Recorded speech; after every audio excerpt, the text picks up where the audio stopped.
Des riverains qui voient rouge, comme Dorothée. Elle réside à Bouc-Bel-Air et quand elle gravit la colline derrière chez elle, voilà ce qu'elle découvre. On est devant le site de Manche-Gary et ça c'est le bassin numéro 7.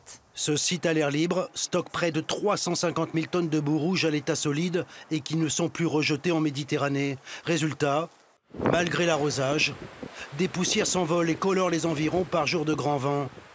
Riverains et écologistes dénoncent une pollution de grande ampleur.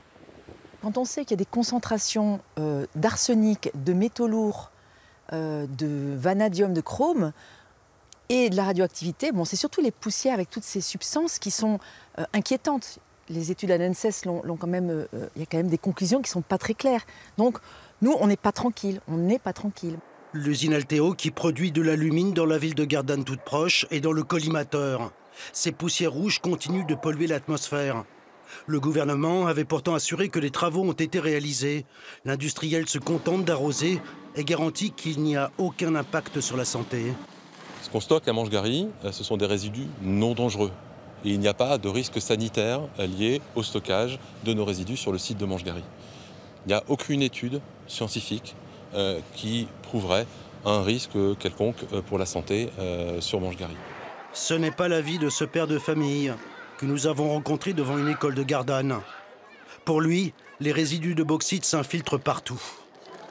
C'est les particules fines qui contiennent le plus de métaux lourds. C'est celles qui sont le plus volatiles. Et quand il y a du vent, comme hier soir, 80 km/h, Alteo, vous croyez qu'ils arrosent la nuit? Non. Et la nuit, on ne voit pas les envols de poussière. Le lendemain, les communes limitrophes, elles n'ont pas nettoyé les écoles, comme elles ont fait le 8 avril. Donc ces enfants-là sont au contact de ces poussières-là. Depuis 10 ans, des collectifs écologistes mènent une lutte sans merci pour stopper les pollutions liées aux boues rouges. Une pétition en ligne avec 438 000 signatures demande au gouvernement l'interdiction de tout rejet.